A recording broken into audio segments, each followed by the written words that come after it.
নমস্কার বন্ধুরা, গল্প সমগ্র চ্যানেলে আজ আপনারা শুনবেন শ্রী হেমেন্দ্র কুমার রায়ের লেখা জয়ন্ত ও মানিকের গোয়েন্দা কাহিনী বনসাই রহস্য। গল্প পাঠে আমি সায়ক। গল্পটা যদি আপনাদের ভালো লাগে তাহলে অনুরোধ করব গল্প সমগ্র চ্যানেলটিকে লাইক, শেয়ার ও সাবস্ক্রাইব করতে। শুরু করছি শ্রী হেমেন্দ্র কুমার রায়ের লেখা বনসাই রহস্য। বরাবরই জানি চুম্বক লোহাকে না টেনে ছাড়ে না। আগেও দেখেছি, আবার তারই অন্যতম দৃষ্টান্ত পাওয়া গেল সেদিনে। আগরপাড়ায় গেছিলাম আশীর্বাদের আমন্ত্রণ রক্ষা করতে, আমি আর জয়ন্ত। মনে ছিল আসন্ন মিলনোৎসবের বিমল আনন্দ, তার মধ্যে করুণ বিয়োগান্ত দৃশ্যের কল্পনাই অসম্ভব। আকাশ বাতাসও ছিল প্রসন্ন, কিন্তু ভবিষ্যৎ সূচনা দেওয়ার জন্যই রাত 11টার পরেই আকাশ বাতাস আচম্বিতে প্রসন্নতা ভুলে করলে বিদ্রোহ ঘোষণা। দেখা গেল আধার আকাশ সায়রে বিদ্যুতের ছিনিমিনি খেলা, এবং ঝটিতি শোনা গেল ক্রুদ্ধ ঝটিকার ঝনঝন ঝনৎকার। তারপর ভেসে গেল পৃথিবীর বুক ঝমাঝম বৃষ্টির ঝরনায়। কিন্তু আমরা এর মধ্যেও বিশেষ কোনো ট্র্যাজেডির ইঙ্গিত পেলাম না। বৈশাখে তো জলঝড় হচ্ছে প্রায় নিত্য নৈমিত্তিক ব্যাপার। প্রকৃতির খ্যাপামি থামল না রাত 1টার আগে। গ্রামের অলিগলিতে দেখা দিলে অস্থায়ী নদী কলকল শব্দে। তার মধ্যে ছাপিয়ে পড়লে আমাদের মোটরযান, যে নৌযানের কর্তব্য পালন করতে রাজি হবে না এটুকু অনুমান করা কঠিন নয়। কিন্তু সেজন্য আমাদের মাথা ব্যথা ছিল না কিছুমাত্র।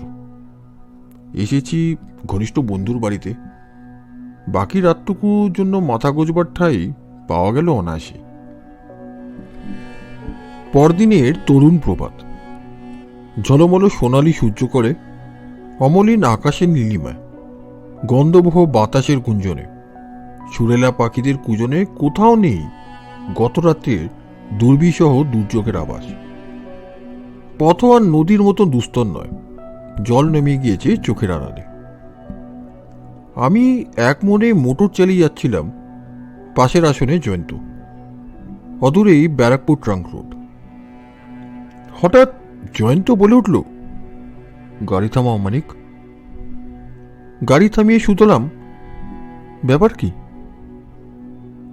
এদিকে অঙ্গুলি নির্দেশ করে জয়ন্ত বললে, পথের পাশে মাঠের ওই গাছতলায় একটা সন্দেহজনক কি দেখা যাচ্ছে। সন্দেহজনক? হ্যাঁ, মনে হচ্ছে একটা মানুষ জামাকাপড় পরিয়ে ওখানকার ভিজে জমির উপরে শুয়ে বা ঘুমিয়ে আছে। স্বাভাবিক নয়। কি করতে চাও? তদারক। জয়ন্ত গাড়ি থেকে নেমে মাঠের উপর দিয়ে কয়েক পা এগিয়ে গাছতলায় গিয়ে দাঁড়ালো। তারপর ফিরে চেঁচিয়ে বললে, মানিক, দেখে যাও। তার গলার আওয়াজ সচকিত। আমিও কৌতূহলী হয়ে যথাস্থানে গিয়ে উপস্থিত হলাম। গাছতলার ভিজে ঘাস জমির উপরে চিত হয়ে শুয়ে আছে জনৈক ব্যক্তি, কিন্তু তাকে ঘুমন্ত লোক বলে সন্দেহ করবার উপায় নেই, কারণ তার জামার বুক পকেটের কাজটা রক্তরঙা। মৃতদেহ। লোকটির চেহারা সুন্দর ও সম্ভ্রান্ত, বয়স হবে 26-27, সুগঠিত দেহ, সুগৌর বর্ণ, সুশ্রীন চোখ নাক। জামা কাপড় জুতায় শৌখিনতার চিহ্ন, পাঞ্জাবির ওপরে মুক্তার বোতাম। বুকে সংলগ্ন বাম হাতের মধ্যম আঙুলির মধ্যে একটি অঙ্গুলি থেকে সূর্যকিরণে জ্বলজ্বল করছে একখণ্ড হীরক। জয়ন্ত মাটির ওপরে বসে পড়ল। মৃতদেহের ডান হাতখানা ছড়িয়ে পড়েছিল এবং তার বদ্ধ মুষ্টির ভেতর থেকে বেরিয়ে পড়েছে কি একটা জিনিস, যেন কোনো গাছের ডালের এক টুকরো। পকেট থেকে আতসী কাঁচখানা বার করে মৃতের বদ্ধ মুষ্টির ওপরে ধরে জয়ন্ত কিছুক্ষণ চুপ করে বসে রইল। তারপর উঠে দাঁড়িয়ে বললে, মানিক, আমি এখানেই থাকি। গাড়ি নিয়ে থানায় গিয়ে তুমি খবর দিয়ে এসো। ব্যাপারটা ইন্টারেস্টিং বলে মনে হচ্ছে। বোধ করি অভাবিতভাবেই আমাদের কোনো খুনের মামলার সঙ্গে জড়িয়ে পড়তে হবে। মোটরের দিকে এগোতে এগোতে মনে মনে ভাবতে লাগলাম, চুম্বক লোহাকে না টেনে ছাড়ে না। খুনের মামলা সর্বদাই জয়ন্তের সঙ্গে ঘনিষ্ঠ সম্পর্ক স্থাপন করতে চায়। সদল বলে যথাসময়ে যথাস্থানে এসে হাজির হলো থানার ইন্সপেক্টর। নাম সুজন সেন। আর কোনো মামলায় তার সঙ্গে আমাদের মোলাকাত হয়নি, অপরিচিত। পুলিশে কিছুকাল কাজ করবার পর থেকেই লোকের ভুঁড়ি বাড়তে শুরু করে কেন, তার গুপ্ত কথা আমার জানা নেই। সুজনেরও বপুখানি রীতিমতো মেদপুষ্ট, মাথার চুল ছোট করে ছাটা, মস্ত মুখমণ্ডলে ছোট্ট দুটো কুতকুতে চোখ, পুরো ওষ্ঠাধরের দুই পাশ দিয়ে ঝুলে পড়া একজোড়া জাদ্রেল গোপ সহজেই দৃষ্টি আকর্ষণ করে। গায়ের রং এমন যে অমাবস্যা রাতে সে 2 হাত দূর থেকেও অদৃশ্য মানুষের ভূমিকা অভিনয় করতে পারে। জয়ন্ত অপেক্ষা করছিল মৃতদেহের পাশে। তার মুখের দিকে তীক্ষ্ণ চোখে তাকিয়ে সুজন উদ্ধতভাবে বাজখাই গলায় শুধলে, কে আপনি, এখানে কেন? জয়ন্ত বিনীতভাবে বললে, আগে আমি লাশটাকে প্রথম দেখতে পেয়েছি। আপনার নাম কি? জয়ন্ত পরিচয় দিলে। নিজের 2 ভুরু কপালের ওপর দিকে যথাসম্ভব তুলে সুজন বললে, ও, মাঝে মাঝে আপনার নাম আমার কানে আসে বটে। শুনেছি আপনি নাকি অ্যামেচার ডিটেকটিভ, অর্থাৎ শখের গোয়েন্দা। আগে এখনো আমি ডিটেকটিভ উপাধি লাভের যোগ্য হইনি। নিজেকে আমি অপরাধ বিজ্ঞানের শিক্ষার্থী বলেই মনে করি। সুজনবাবু হঠাৎ অতিশয় গম্ভীর হয়ে বললেন, যাকে ওসব কথা বাদ দিন, এখন আমি নিজের কাজ শুরু করি। হ্যাঁ মশাই, আপনি লাশ টাশ নিয়ে ঘাটাঘাটি করেনি তো? আগে না, উত্তম। আনাড়িরা ঘাটাঘাটি করলে ভালো ভালো সূত্র নষ্ট হয়ে যায়। সুজন এদিকে ওদিকে দৃষ্টি নিক্ষেপ করতে করতে মৃতদেহের চারিদিকটা একবার পরিক্রম করলে। তারপর লাশের পাশে বসে পড়ে কিছুক্ষণ নীরব হয়ে রইল। তারপর মৃতের জামা কাপড় হাতড়াতে লাগলো, কিন্তু একখানা চেক বই আর একটা ফাউন্টেন পেন ছাড়া আর কিছুই পাওয়া গেল না। সুজন বললে, অনেক কথাই জানা যাচ্ছে। এটা যে খুনের মামলা তাতে আর কোনো সন্দেহ নেই। মৃত্যুর কারণ রিভলভারের গুলি। লাশের বুকে আর হাতে রয়েছে মুক্তার বোতাম, হীরার আংটি আর সোনার হাতঘড়ি। সুতরাং অর্থলোভে কেউ কে খুন করেনি, হত ধনী ব্যক্তি। যখন চেক বই পেয়েছি, লোকটিকে শনাক্ত করাও কঠিন হবে না।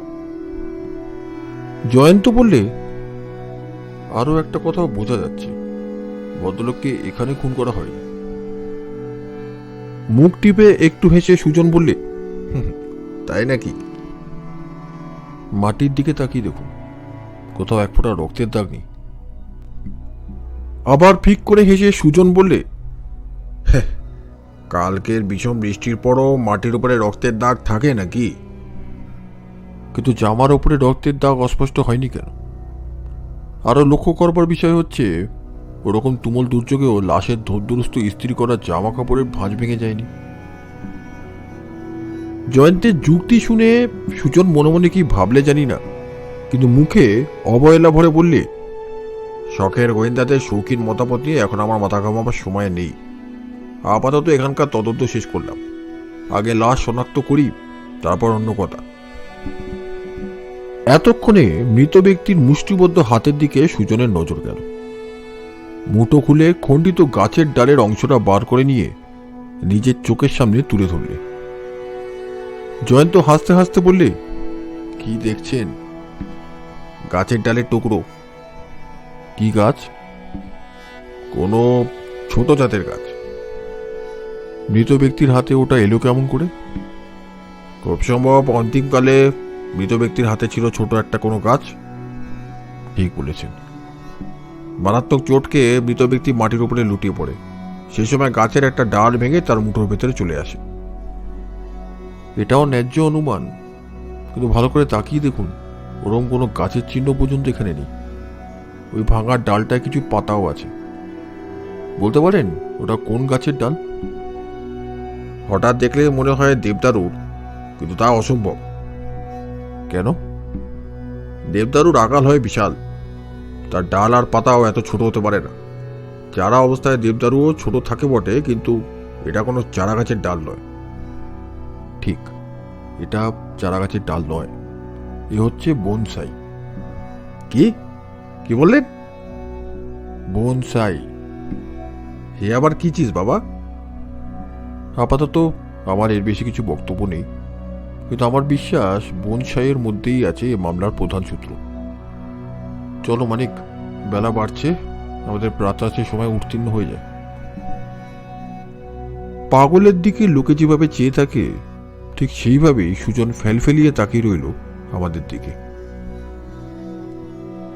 পূর্বোক্ত ঘটনার একদিন পরে জয়ন্তের হাতে রূপোয় গড়া শামুকের নস্যদানি, আমার হাতে খবর কাগজ। আমি কাগজ পড়ছি, জয়ন্ত চোখ মুদে শুনছে। সামনের টেবিলে খাদ্য পানীয় শূন্য চায়ের পেয়ালা, কেটলি ও পিরিচ প্রভৃতি। এইমাত্র আমাদের প্রাতরাশ জঠরস্থ হয়েছে। আমি পড়তে লাগলাম। আগরপাড়ার হত্যাকাণ্ড। আগরপাড়ার মাঠে যে ভীষণ হত্যাকাণ্ড হইয়াছে, গতকল্য আমরা সে সংবাদ প্রকাশ করিয়াছি। এ সম্বন্ধে এখন কয়েকটি নতুন তথ্য জানা গিয়াছে। নিহত ব্যক্তির নাম সত্যেন্দ্রনাথ রায়চৌধুরী, বালিগঞ্জের বাসিন্দা। তিনি জমিদার এবং কলিকাতার শিক্ষিত ও সম্ভ্রান্ত সমাজে সুপরিচিত। ঘটনার দিন সন্ধ্যাবেলা সত্যেন্দ্রবাবু বিশেষ কোনো লোকের সঙ্গে বাড়ি হইতে বাহির হইয়া গিয়েছিলেন। তাহার পর আর বাড়িতে ফিরেন নাই। পরদিন প্রভাতে আগরপাড়ার এক মাঠে তাহার রক্তাক্ত মৃতদেহ আবিষ্কৃত হয়। রাত্রে তিনি আগরপাড়ায় গিয়েছিলেন কেন, পুলিশ তাহার কারণ ধরিতে পারে নাই। সেখানে তার পরিচিত কোনো লোকই বাস করে না। হত্যাকারী সত্যেন্দ্রবাবুর মূল্যবান মুক্তার বোতাম, হীরার আংটি ও সোনার হাতগড়িতে হস্তক্ষেপ করে নাই। তিনি ছিলেন অত্যন্ত পরোপকারী, দানশীল ও জনপ্রিয়। তার চরিত্রও ছিল নিষ্কলঙ্ক। নিম্ন শ্রেণীর লোকের সঙ্গে তিনি মেলামেশা করিতেন না। তবু এমন শোচনীয়ভাবে মৃত্যুমুখে পড়িলেন কেন, তাহারও কারণ কেউ অনুমান করিতে পারিতেছে না। এই বিয়াগান্ত ঘটনার উপরে রহিয়াছে এক ঘনীভূত রহস্যের আবরণ। উদ্দেশ্যহীন নরহত্যা কেউ করে না, কিন্তু এই হত্যাকাণ্ডের উদ্দেশ্য কি? প্রতিহিংসা? কিন্তু সত্যেন্দ্রবাবু ছিল অজাতশত্রু। মামলার ভার গ্রহণ করিয়াছেন সুযোগ্য পুলিশ কর্মচারী শ্রী সুজন সেন। আমরা বিশ্বস্ত সূত্রে অবগত হইয়াছি, তিনি এমন একটি বিশেষ তত্ত্ব আবিষ্কার করিয়াছেন, যাহার ফলে অবিলম্বেই রহস্যভেদ হইবার সম্ভাবনা আছে। জয়ন্ত চোখ খুলে বললে, বাহাদুর সুজনবাবু, বাহাদুর। গাছে না উঠতি এক কাদি, এর মধ্যেই রহস্যভেদ হওয়ার সম্ভাবনা। আমি বললুম, তুমি কি সেটা অসম্ভব বলে মনে করো? হয়তো অসম্ভব নয়, কিন্তু সম্ভবপর হওয়াটাও কঠিন। কেন? পুলিশ ভুল পথে চলেছে। কি করে জানলে? খবরের কাগজের রিপোর্টটা দেখো। সত্যেন্দ্রবাবু রাতে আগরপাড়ায় গিয়েছিলেন কেন, পুলিশ এখনো তার কারণ ধরতে পারেনি। কিন্তু সে কারণের সঙ্গে হত্যাকাণ্ডের সম্পর্ক কি? সম্পর্ক খুব ঘনিষ্ঠ। সত্যেনবাবু স্বেচ্ছায় আগরপাড়ায় যাননি। তুমি কি মনে করো সত্যেন্দ্রবাবুকে জোর করে সেখানে ধরে নিয়ে যাওয়া হয়েছিল? না। তবে? জয়ন্ত কোনো জবাব দেওয়ার আগেই দোতলার সিঁড়ির উপরে শোনা গেল উদ্দাম পায়ের দুর্দার শব্দ, এবং তারপরেই হুড়মুড় করে ঘরের ভেতরে ঢুকে পড়ল একটি যুবক। তার চোখ মুখ উদ্ভ্রান্ত। আমরা তার দিকে তাকিয়ে রইলাম সবিস্ময়। যুবক অবসন্নের মতো একখানা চেয়ার চেপে ধরে দাঁড়িয়ে দাঁড়িয়ে হাওয়াতে লাগলো। ভালো করে তার মুখের পানে তাকিয়ে আমি আর একটা ব্যাপার আবিষ্কার করলাম। গত পূর্ব দিনে সকালবেলায় আগরপাড়ার মাঠে যে সত্যেন্দ্রনাথ রায়চৌধুরীর মৃতদেহ পাওয়া গেছে, তার সঙ্গে যুবকের আকৃতিগত সাদৃশ্য আছে আশ্চর্য রকম। জয়ন্ত শুধলে, কে আপনি? কি চান? যুবক সকাতরে বলে উঠল, আমাকে রক্ষা করুন, পুলিশ আমাকে গ্রেপ্তার করতে চায়। কেন? পুলিশ আমাকে হত্যাকারী বলে সন্দেহ করে, আমি সত্যেন্দ্রনাথ রায়চৌধুরীর ছোট ভাই। আমার নাম দ্বিজেন্দ্রনাথ রায়চৌধুরী। বটে, কিন্তু কেমন করে জানলেন পুলিশ আপনাকে সন্দেহ করে? তাদের ভাবভঙ্গি দেখে আর প্রশ্ন শুনে আমার উপরে ঢালাও হুকুম হয়েছে আমি যেন বাড়ির বাইরে পা না বাড়াই। এমনকি আমাদের বাড়ির দরজায় পাহারাওয়ালা মোতায়েন হয়েছে। আমি খিড়কির দরজা দিয়ে কোনো রকমে বেরিয়ে এখানে চলে এসেছি। বোকামি করেছেন, এতে পুলিশের সন্দেহ আরও বাড়বে। উপায় কি? আমি নির্দোষ, কিন্তু পুলিশ আমায় বিশ্বাস করে না। শুনেছি এই মামলার সঙ্গে আপনার নাম জড়িত আছে, তাই। জয়ন্ত বাধা দিয়ে বললে, আপনি আমায় চেনেন? নিশ্চয় চিনি। আপনি হচ্ছেন বিখ্যাত ব্যক্তি। আপনার কাছে যারা অপরিচিত তারাও আপনাকে চেনে। চিনি বলেই বিপদে পড়ে আপনার কাছে ছুটে এসেছি। আপনি ছাড়া আর কেউ এই বিপদ থেকে আমাকে উদ্ধার করতে পারবে না। আপনার হাতেই আমি আমার ভার অর্পণ করতে চাই। আপনার ভার বহন করবার শক্তি আমার হবে কিনা জানি না, কারণ আপনি যদি সত্যি সত্যি অপরাধী হন তবে। দ্বিজেন বাধা দিয়ে উচ্চস্বরে বলে উঠল, আমি অপরাধী? যাকে দেবতার মতো দেখি সেই বড় ভাইকে আমি খুন করব? বলেন কি মশাই? সে উত্তেজিত হয়ে ঘরমোয়ার ঘুরে বেড়াতে লাগলো। জয়ন্ত উঠে দাঁড়িয়ে তার কাছে গিয়ে সান্ত্বনা ভরা কণ্ঠে বললে, শান্ত হন দ্বিজেনবাবু, আমি আপনাকে অপরাধী বলছি না, কিন্তু আপনার কোনো কথাই আমি জানি না। এই চেয়ারের ওপরে স্থির হয়ে বসুন। এখন বলুন দেখি, ঘটনার দিন বৈকাল থেকে রাত পর্যন্ত আপনি কোথায় ছিলেন, কি করেছিলেন? বৈকাল 5:30টায় বাড়ি থেকে বেরিয়ে চৌরঙ্গীর লাইট হাউসে যাই। সিনেমা দেখে রাত 9টার সময় বাড়িতে ফিরে আসি। রাত 10টা পর্যন্ত রেডিওর গান শুনি। 10:30টার সময় আহারাদি শেষ করে ঘুমোতে চাই। রাত তখন 11টা। তাহলে আপনার অবর্তমানেই সত্যেন্দ্রবাবু বেরিয়ে গেছিলেন? আগে হ্যাঁ। তিনি কোথায় গিয়েছিলেন তা জানেন? তা জানি না, তবে কেন গিয়েছিলেন সেটা বৌদিদির মুখে শুনেছি। কি শুনেছেন? দাদা নাকি কি একটা দুর্লভ কিউরিও কিনতে গেছিলেন, কিন্তু আগরপাড়ায় নয়, কলকাতাতেই। দাদার বেজায় শখ ছিল কিউরিও কেনার। শখটা প্রায় বাতিকে দাঁড়িয়ে গিয়েছিল। ফলে হরেক রকম দুষ্প্রাপ্য জিনিস দেখা যাবে আমাদের বাড়ির যেখানে সেখানে। সেসবের কোনোটা সুন্দর, কোনোটা বিচিত্র, কোনোটা আবার একেবারে উদ্ভট। এসব জিনিসও দাদা চড়া দাম দিয়ে কিনতেন। সাধারণ লোকের কাছে যা এগুলো জঞ্জাল ছাড়া আর কিছুই নয়। এবারে আপনাদের সংসারের কথা কিছু বলুন। জমিদার হিসেবে আমাদের নামডাক আছে। নিজেদের ধলি বললে অত্যুক্তিকর হবে না। পিতার অবর্তমানে দাদা আর আমি জমিদারির মালিক। 1.5 বছর হলো দাদা বিবাহ করেছেন। বৌদিদিও ধনী পিতার একমাত্র সন্তান। বিবাহের পর কয়েক মাস যেতে না যেতেই তারও পিতৃবিয়োগ হয়। আমি এখনো অবিবাহিত। সত্যেন্দ্রবাবু পরলোকে। এখন জমিদারির মালিককে? আমি, দাদা নিঃসন্তান।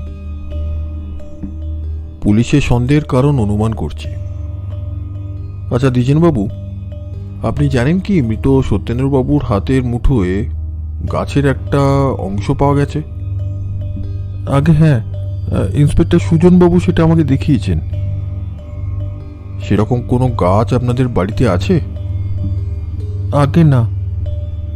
ঠিক জানেন? হ্যাঁ, এ বিষয়ে কোনো সন্দেহ নেই। আপনার বৌদিদির নাম কি? শ্রীমতী লতিকা দেবী। তিনি কি অবগুণ্ঠবতী কুললনা, মানে অন্তঃপুরের বাইরে পদার্পণ করেন না? না মশাই, তিনি একেবারে আধুনিকা। MA পাশ করেছেন। ঘরে বাইরে তার অবাধ গতি। তাহলে তিনি আমার সঙ্গে দেখা করতে নারাজ হবেন না? নিশ্চয়ই হবেন না, কিন্তু এ কথা জিজ্ঞাসা করছেন কেন? আমি তার সঙ্গে একবার দেখা করতে চাই। বেশ তো, এখনই চলুন না। যদিও তিনি এখন অত্যন্ত কাতর হয়ে আছেন, তবু। দ্বিজেনের কথা শেষ হওয়ার আগেই ভৃত্য মধু ঘরের ভেতরে প্রবেশ করে বললে, পুলিশের সুজনবাবু আপনার সঙ্গে দেখা করতে চান। দ্বিজেন ঠকঠক করে কাঁপতে কাঁপতে দাঁড়িয়ে উঠল এবং দেখতে দেখতে তার গৌরবর্ণ মুখ হয়ে গেল মরার মতো হলদে। প্রায় বাকরুদ্ধ কণ্ঠে এসে বললে, পুলিশ এসেছে পেছনে পেছনে, আমার কি হবে জয়ন্তবাবু? জয়ন্ত ডান হাত তুলে দিয়ে আশ্বাস দিয়ে বললে, বাবুই। ধূপধাপ পদশব্দ তুলে সুজন ঘরের ভেতরে ঢুকে দ্বিজেনের দিকে কটমট করে তাকিয়ে উষ্ণ স্বরে বললে, পুলিশের চোখে ধুলো তো এত সোজা নয়। আমাদের চর আপনার পেছনে লেগে আছে ছায়ার মতো। দ্বিজেন সকাতরে বললে, আমাকে ভুল বুঝবেন না মশাই, আমি পালাবার জন্য এখানে আসিনি। তবে কি করতে এসেছেন? ভ্যারান্ডা বাজতে? জয়ন্ত বললে, তাও নয়, উনি এসেছেন শলা পরামর্শ করতে। এইবারে জয়ন্ত আমাকে দেখে সুজন বিস্মিত স্বরে বললে, এ কি, আপনারাও এখানে? জয়ন্ত হাত জোর করে হাসতে হাসতে বললে, অতি বিনয়ের ভাষায় বলতে হয়, এটাই হচ্ছে অধীনের গোলামখানা। তাই নাকি? তাই নাকি? আমি কথা জানতুম না। কিন্তু খুনের মামলার আসামির সঙ্গে আপনাদের সম্পর্ক কি? আসামি? কি আসামি? নিজেকে সূত্রে নিয়ে সুজন বললে, না, এখনো ঠিক আসামি বলতে পারি না, তবে আসামি হতে আর বেশি দেরি নেই। কাকে লক্ষ্য করে কথা বলছেন? দ্বিজেনবাবু? তাছাড়া আবার কে? ওর বিরুদ্ধে প্রমাণ? মশাই, আইনে সার্কামস্ট্যান্সিয়াল এভিডেন্স বা অবস্থান ঘটিত প্রমাণ বলে একটা ব্যাপার আছে, জানেন তো?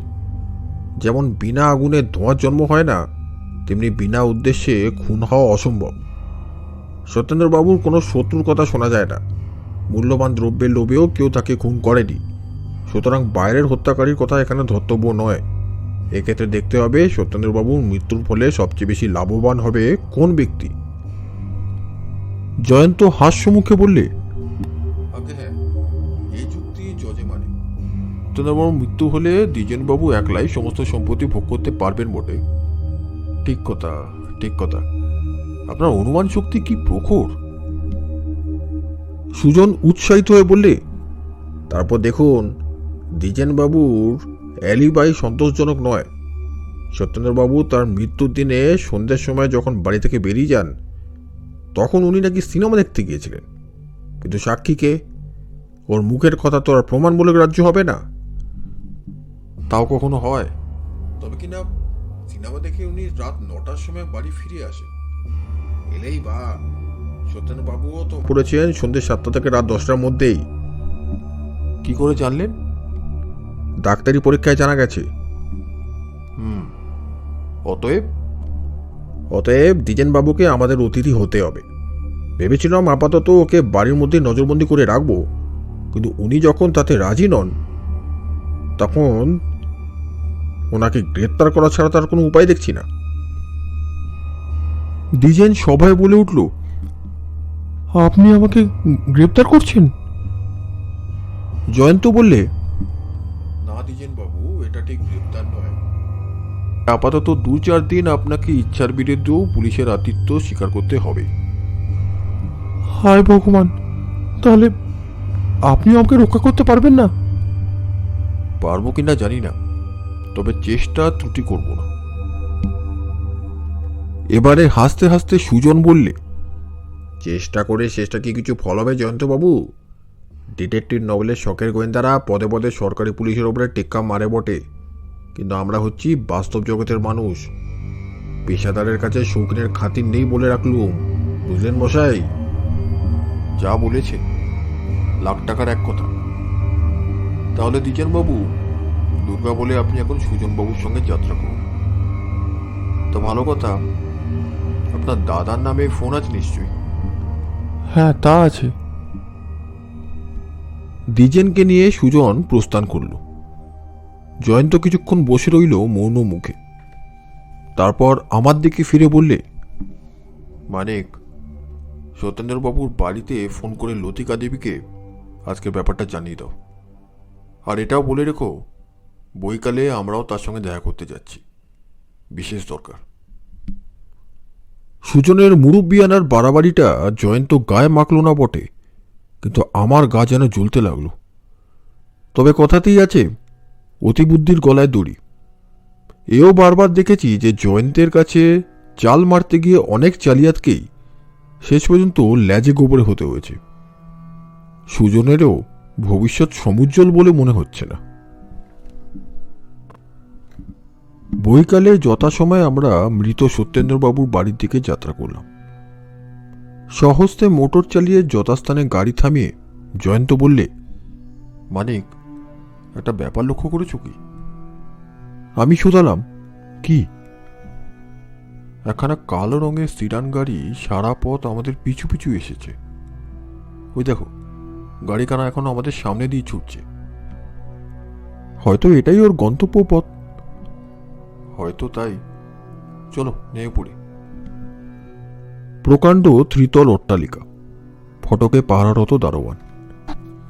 লতিকা দেবীর কাছে আমাদের আগমন সংবাদ পাঠালাম। অনতিবিলম্বে ভৃত্য এসে আমাদের একখানা ঘরের মধ্যে নিয়ে গেল। লম্বা চওড়া হলঘর, বোধ করি বৈঠকখানা।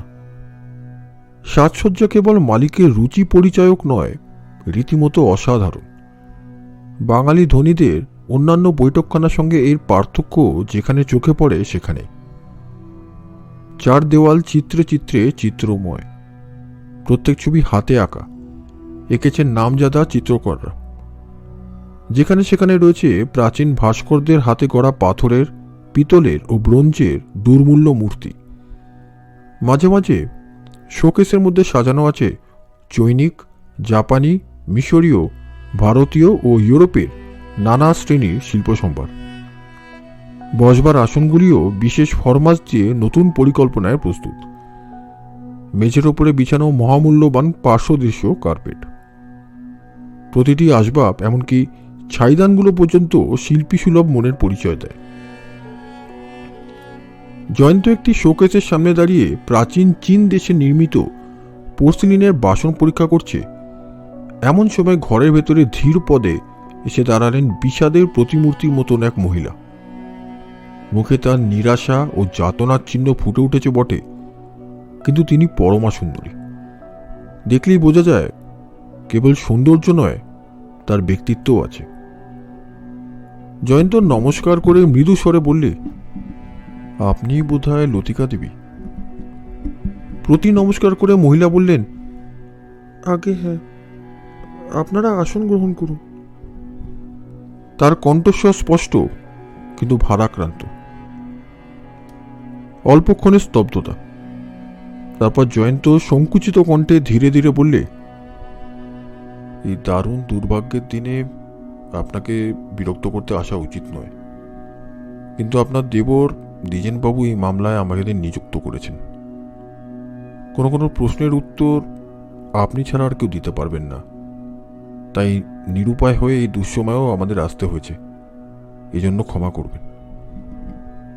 একটা দীর্ঘ নিঃশ্বাস ত্যাগ করে লতিকা দেবী বললেন, ভগবান আমাকে দুর্ভাগ্যের আঘাত সহ্য করবার শক্তি দিয়েছেন।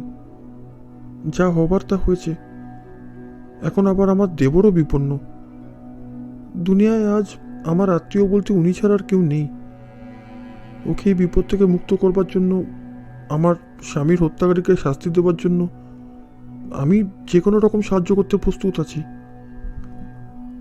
পুলিশ আপনার দেবরকে কেন সন্দেহ করে জানেন তো? ক্রুদ্ধ স্বরে লতিকা দেবী বললেন, অন্যায় সন্দেহ, অসম্ভব সন্দেহ। আমার দেবর আমার স্বামীকে পুজো করতেন। আমারও সেটাই বিশ্বাস। পুলিশের সন্দেহ অমূলক। আমিও তার মুক্তি চাই। লতিকা দেবীর দুই চক্ষে ফুটল আগুনের ফিনিক। তপ্ত স্বরে তিনি বললেন, আপনার কর্তব্য কি এই পর্যন্তই? যে পাষণ্ড আমার দেবতুল্য স্বামীকে হত্যা করেছে, তার শাস্তি বিধানের জন্য আপনি কি কোনো চেষ্টাই করবেন না? লতিকা দেবী, এ প্রশ্ন অবান্তর। কারণ আগে আমি অপরাধীকেই আবিষ্কার করতে চাই, তাহলেই পুলিশ দ্বিজেনবাবুকে ছেড়ে দিতে বাধ্য হবে। আমার কাছ থেকে কি জানতে চান বলুন? আমার প্রথম জিজ্ঞাসা, সত্যেন্দ্রবাবুর কোনো শত্রুর কথা আপনি জানেন? না। অর্থলোভেও কেউ সত্যেন্দ্রবাবুকে খুন করেনি। তবে এই হত্যাকাণ্ডের উদ্দেশ্য কি? আপনার স্বামীর ওপরে কারোর কোনো আক্রোশ ছিল না? ভালো করে ভেবে আমার প্রশ্নের উত্তর দিন। কিছুক্ষণ স্তব্ধ থেকে লতিকা দ্বিধা ভরে বললে, দেখুন, আপনি বললেন বলে একটা কথা আমার মনে পড়ছে, কিন্তু কথাটা এতই তুচ্ছ যে উল্লেখযোগ্যই নয়। পুলিশেরও কাছে কথাটা উল্লেখ করা দরকার ভাবিনি। তবু আপনি বলুন। অনেক সময় নগণ্য কথাই অগ্রগণ্য হয়ে ওঠে। কিন্তু ব্যাপারটা 1.5 বছর আগেকার। আমার স্বর্গীয় বাবা দুরারোগ্য রোগে দীর্ঘকাল সহ্যগত ছিলেন। তার অর্থের অভাব ছিল না, চিকিৎসার কোনো ত্রুটিই হয়নি, কিন্তু শেষ পর্যন্ত ডাক্তাররাও আশা ছেড়ে দিলেন। আমি বাবার একমাত্র সন্তান, জীবনে আর কোনো আশা নেই জেনে আমার বিবাহের জন্য বাবা অত্যন্ত ব্যস্ত হয়ে উঠলেন। আমার জন্য নির্বাচিত হলো এক বনিয়াদি বংশের পাত্র। তার অবস্থা বিশেষ সচ্ছল ছিল না বটে, কিন্তু সেজন্য বাবার আপত্তি হলো না, কারণ আমি ছিলাম তার সমস্ত সম্পত্তির উত্তরাধিকারিণী। বিবাহের দিন ধার্য হলো। তারপর কানাঘুষে শোনা গেল পাত্রের নৈতিক চরিত্র ভালো না, তিনি মদ্যপাত জুয়ারি। সম্বন্ধ ভেঙে গেল। তারপর সত্যেন্দ্রবাবুর সঙ্গে আপনার সম্বন্ধ আর বিবাহ হয়? আগে হ্যাঁ, কিন্তু বিবাহের কয়েকদিন আগে একটা ঘটনা ঘটে। আমার স্বামী একখানা উড়ো চিঠি পান। তাতে শাসানো হয়েছিল আমাকে বিবাহ করলে তাকে হত্যা করা হবে। উড়ো চিঠিখানা নগণ্য ভেবে তিনি কুচি কুচি করে ছিঁড়ে ফেলেছিলেন। তারপর ওই বেনামি চিঠিখানার কথা আমরা একরকম ভুলেই যাই। যার সঙ্গে আপনার বিবাহের সম্বন্ধ ভেঙে যায় তার নাম আপনার মনে আছে? রতিকান্ত মজুমদার। ঠিকানা? এটুকু মনে আছে, তিনি কলকাতার বাসিন্দা হলেও বর্ধমানের লোক। তাকে দেখেছেন? না, কিন্তু তাকে নিয়ে বেশি মাথা ঘামাবার কারণ নেই, কারণ তিনি যদি উড়ো চিঠির লেখক হতেন তাহলে দীর্ঘ 1.5 বছর হাত গুটিয়ে বসে থাকতেন না। মন যাদের রুগ্ন, প্যাঁচালো, একরোখা আর প্রতিহিংসা পরায়ণ, তাদের কোনো কথাই জোর করে বলা যায় না।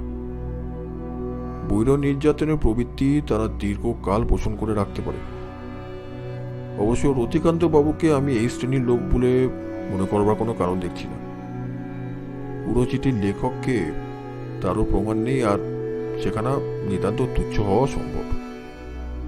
বিবাহের ব্যাপারে প্রায় এমনি বাজে উড়োচিঠির আবির্ভাব হয়। তবু কথাটা মনে রাখবার মতো। আপনার আর কি কিছু জিজ্ঞাসা আছে?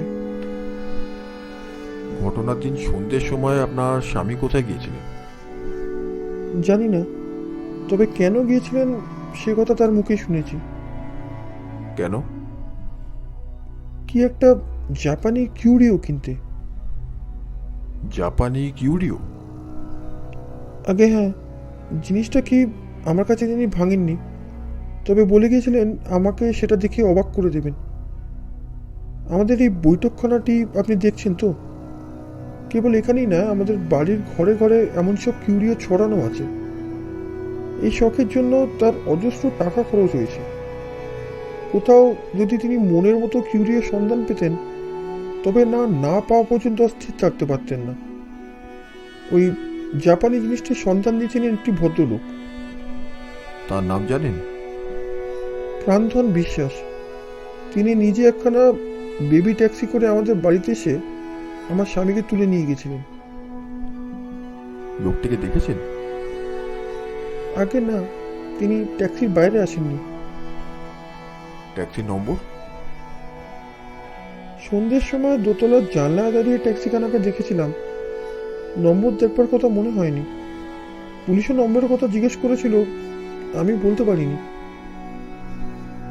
জয়ন্ত আফসোস করে বললে, নম্বর দেখেননি? ভুল করেছেন, বড়ই ভুল করেছেন। সন্ধেবেলা দূর থেকে নম্বর হয়তো ভালো করে দেখতেও পেতাম না। ট্যাক্সির রং? খানিক সাদা, খানিক কালো। ভালো করে ভেবে দেখুন, তার আর কোনো বিশেষত্বই লক্ষ্য করেননি? বিশেষত্ব? হ্যাঁ হ্যাঁ, একটা বিশেষত্বের কথা স্মরণ হচ্ছে। কি? ট্যাক্সির পেছনের আলোয় তলায় দেখেছিলাম সাদা নম্বর প্লেটের ওপর দিকে ডান কোণের খানিকটা ভাঙা, বোধহয় কোনো দুর্ঘটনার ফল। পুলিশকেও একথা জানিয়েছেন? না, আগে আমার একথা মনে পড়েনি। জয়ন্ত উঠে দাঁড়িয়ে রূপোর নস্যদানি থেকে অ্যাক্টিভ নস্য নিয়ে বললে, ধন্যবাদ লতিকা দেবী, এতেই হয়তো কাজ চলবে। আমার আর কিছু জানবার নেই। নমস্কার। এসো মানিক। জয়ন্ত হুইল ধরলে, পাশে গিয়ে বসলাম আমি। জিজ্ঞাসা করলাম, লতিকা দেবীর বর্ণনা শুনে তুমি কি ট্যাক্সি চালককে সন্ধান করতে পারবে? মোটর চালাতে চালাতে জয়ন্ত বললে, পারাই তো উচিত। অবশ্য ট্যাক্সি চালক ইতিমধ্যে যদি নম্বর প্লেট পাল্টে না পেলে থাকে। এ ব্যাপারে আমি কোনো পুলিশ বন্ধুর সাহায্য গ্রহণ করব। এ কাজ পুলিশই তাড়াতাড়ি হাসিল করতে পারবে। ধরো ট্যাক্সি চালক সত্যেন্দ্রবাবুকে যে বাড়িতে নিয়ে গেছিল তোমাকেও সেখানে নিয়ে যাবে, তাহলেও তুমি কি সেই বাড়ির কোনো লোককে অপরাধী বলে সাব্যস্ত করতে পারবে? হুম, কেউ যদি বলে বসে সত্যেন্দ্রবাবু সেখানে কিছুক্ষণ থেকেই আবার একলা চলে এসেছিলেন, তাহলে তা মিথ্যে কথা বলে প্রমাণ করা চলবে না। তবে তবে বাড়িটার সন্ধান পেলে আমরা আর এক পা এগোতে পারব। অর্থাৎ অর্থাৎ আমার হাতে আছে একটা ব্রহ্মাস্ত্র। বাড়িখানার খোঁজ পেলে হয়তো সেই চরম অস্ত্র প্রয়োগ করার সুযোগ পাওয়া যাবে। কি সেই ব্রহ্মাস্ত্র? জয়ন্ত কোনো জবাব না দিয়ে আচমকা বিদ্যুৎ বেগে গাড়ি চালিয়ে দিল এবং সঙ্গে সঙ্গে আমাদের খুব কাছেই যেন কান ফাটিয়ে ওর চারদিক কাঁপিয়ে তোপের ভৈরব গর্জন শোনা গেল। চট করে গাড়ি থামিয়ে জয়ন্ত বাইরে লাফিয়ে পড়ল, সঙ্গে সঙ্গে আমিও।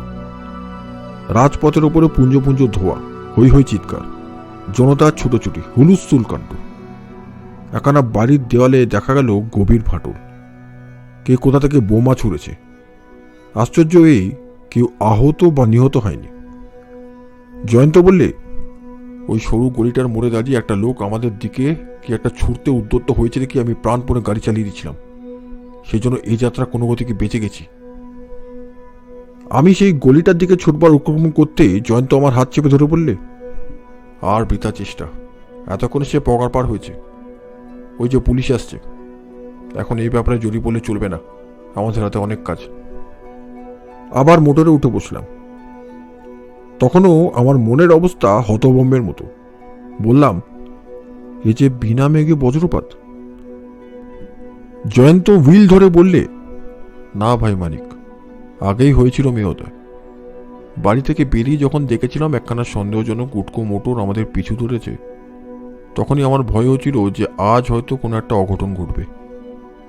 ভাগ্যেই সতর্ক ছিলাম, নইলে এতক্ষণে আমাদের দেহ খণ্ড বিখণ্ড হয়ে যেত।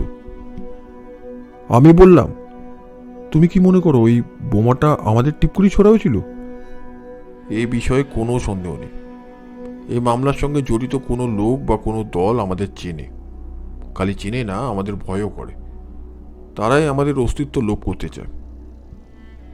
আমি ব্রহ্মাস্ত্র প্রয়োগ করব বলছিলাম না, কিন্তু আমার আগেই তারাই করেছিল ব্রহ্মাস্ত্র প্রয়োগ। কিন্তু তারা কারা? এখনো পর্যন্ত তুমি যে তিমিরে, আমিও সেই তিমিরে। অপরাধী অস্ত্র ত্যাগ করেছে আড়াল থেকে মেঘনাথের মতো। কিন্তু যেমন করেই হোক তাদেরকে টেনে আনতে হবে সামনাসামনি। বড়ই দুঃসাধ্য ব্যাপার। তবে আমরা দুটো নতুন নাম সংগ্রহ করতে পেরেছি। হ্যাঁ, রতিকান্ত মজুমদার আর প্রাণধন বিশ্বাস। কিন্তু এদের কাউকে অপরাধী বলে প্রমাণ করা তো কঠিন। কেবল কঠিন না, এখনো পর্যন্ত অসম্ভব। তবে আমার মন কি বলে জানো, এই দুজনের মধ্যে কোনো না কোনো দিক দিয়ে একটা কিছু যোগাযোগ আছে। কিন্তু এখন চলে যাক মনের কথা। খেয়ালি মন তো অনেক কথাই বলে, কিন্তু সেসব কাজে লাগে কই। আপাতত ঘরের ছেলে ঘরে ফিরে ইন্সপেক্টর বন্ধু সুন্দরবাবুকে ফোন যোগে স্মরণ করতে হবে। ট্যাক্সি চালককে আবিষ্কারের ভার নিক্ষেপ করব তারই ওপরে। খুব সহজে এবং তাড়াতাড়ি একটা জরুরি কাজ সেরে ফেলা গেল এবং তারপরের ঘটনাগুলো ঘটতে লাগলো আশাতীত অভাবিত রূপে দ্রুত তালে। পরদিন সকালে বেলা 10টার ভেতরই সুন্দরবাবুর নির্দেশ অনুসারে জনৈক পাহারাওয়ালা সেই বেবি ট্যাক্সির চালককে আমাদের কাছে এনে হাজির করলে। সে দস্তুর মতো ভরকে গিয়েছে। হাত জোর করে বললে, আমাকে নিয়ে টানাটানি কেন হুজুর? আমি তো কোনো অপরাধ করিনি। সেটা বোঝা যাবে তুমি যদি সত্যি কথা বলো। মিথ্যে বলবো কেন হুজুর? উত্তম, তুমি প্রাণধন বিশ্বাসকে চেনো? ও নাম কখনো শুনিনি। গত 23 তারিখে বৈকাল 6:30টার কিছু আগে তোমার গাড়ি ভাড়া করে বালিগঞ্জে কে গেছিল? এক অচেনা বাবু। তারপর? বালিগঞ্জ থেকে আরেক বাবুকে তুলে নিয়ে যাই ব্যারাকপুর ট্রাঙ্ক রোডে।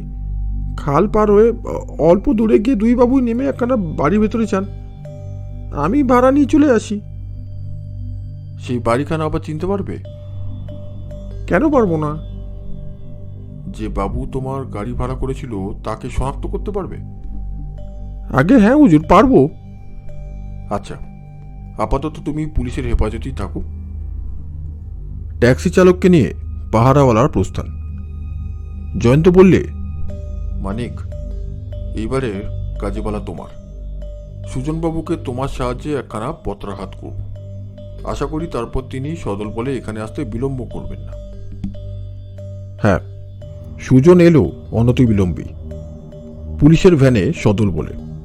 তখন বৈকাল। সুজন প্রথমেই বললে, জয়ন্তবাবু, আপনার চিঠি পেয়েছি। আপনি আবার কি নতুন প্রমাণ সংগ্রহ করেছেন? আমি তো এদিকে আরও কিছু অগ্রসর হয়েছি। কীরকম? সত্যেন্দ্রবাবুর দেহের ভিতরে পাওয়া গেছে একটা 38 ক্যালিবারের রিভলভারের গুলি। খানাতলাশ করে দ্বিজেনের ঘরেও পেয়েছি একটা 38 ক্যালিবারের রিভলভার। দ্বিজেনবাবুর লাইসেন্স আছে তো? হ্যাঁ, তা আছে। কিন্তু ওই রিভলভারই যে হত্যাকাণ্ডের সময় ব্যবহার করা হয়েছিল তার প্রমাণ কি? তাও প্রমাণিত হবে বই কি। আমি তো কেতাবি শখের গোয়েন্দা নই, গোড়া না বেঁধে কাজ করি না। জাগে ও কথা, এবারে আপনার প্রমাণ দাখিল করুন। যে ট্যাক্সি করে সত্যেন্দ্রবাবু ঘটনার দিন বাড়ি থেকে বেরিয়েছিলেন তার চালকের দেখা পেয়েছি। তাই নাকি? তাই নাকি? মৃত্যুর আগে সত্যেন্দ্রবাবু যে বাড়িতে গিয়েছিলেন তারও সন্ধান পাওয়া গেছে। বলেন কি? প্রাণধন বিশ্বাসের নামও আপনি শুনেছেন নিশ্চয়ই? আলবাত শুনেছি। সেই বেটাই তো ভাওটা দিয়ে সত্যেন্দ্রবাবুকে নিয়ে গেছিল। নিশ্চয়ই দ্বিজেনের চর।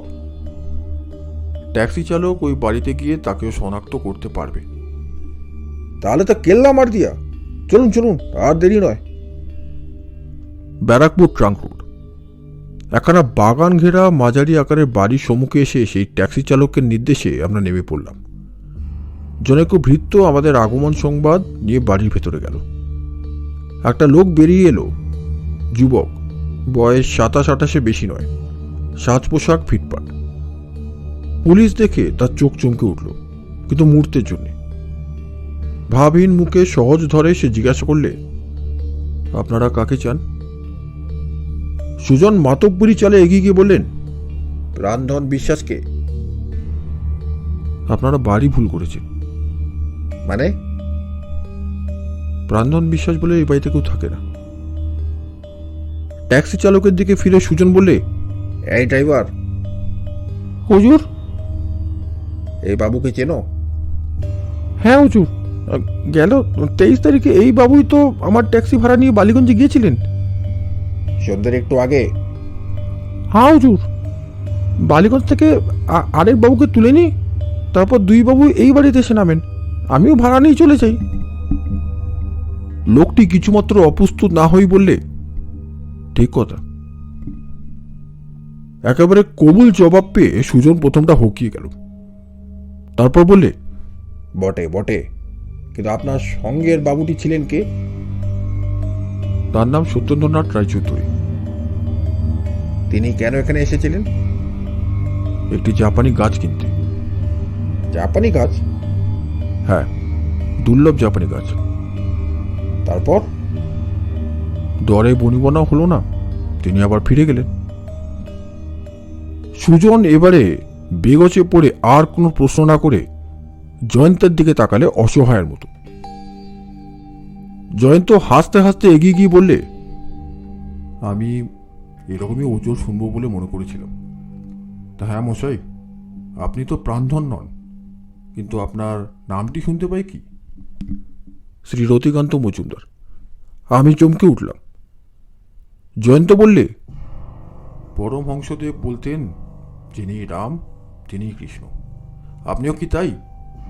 প্রাণধন, রতিকান্ত 2-1।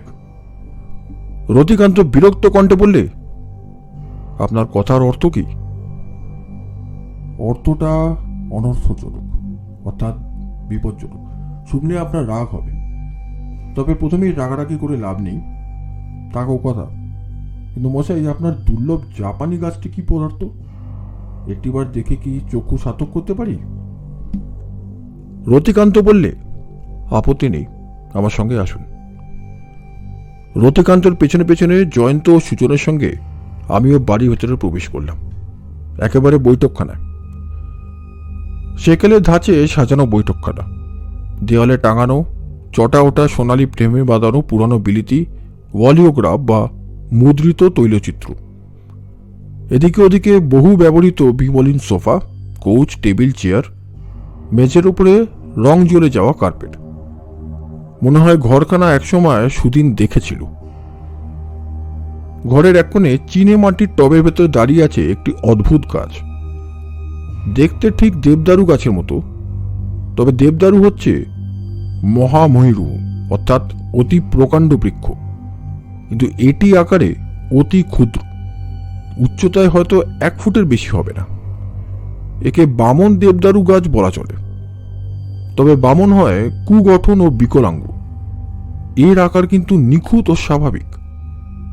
যেমন শশা কেসে সাজিয়ে রাখা হয় বিরাট তাজমহলের একরত্তি মডেল, একেও তেমনি মস্ত দেবদারুর ছোট্ট মডেল বলেই মনে হয়।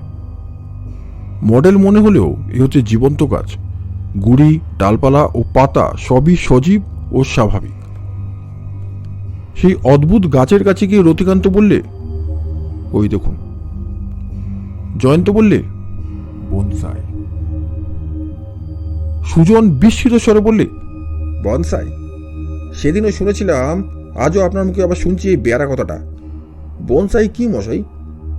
মাথা মুন্ডু নেই, যা না তয় একটা বললেই হলো। জয়ন্ত একটু হেসে বললে, বনসাই হচ্ছে জাপানি কথা। বনসাই বলতে বোঝায় টবে পালন করা বামন গাছ। শিল্পী বিশেষ কৌশলে এমনভাবে গাছের বার বন্ধ করে দেয়, যার ফলে মস্ত মস্ত বনস্পতিকেও দেখতে হয় শিশুদের ক্রীড়নকের মতো ছোট ছোট। ঠিকভাবে পালন করতে পারলে এইসব বামন গাছ 500-700 বা 1000 বছরও বেঁচে থাকে। বামনে পরিণত করা যায় নানা শ্রেণীর বৃক্ষকে, এমনকি বাঁশঝাড়। এ হচ্ছে জাপানের একটা নিজস্ব প্রাচীন আর্ট। সেখানকার ধনী ও সম্ভ্রান্ত সমাজ থেকে জনসাধারণের মধ্যেও এই শ্রেণীর গাছের চাহিদা আছে অত্যন্ত। এখন কেবল জাপানে নয়, ইউরোপ আমেরিকাতেও জাপানি বামন গাছকে গৃহসজ্জার একটি প্রধান ভূষণের মতো ব্যবহার করা হয়।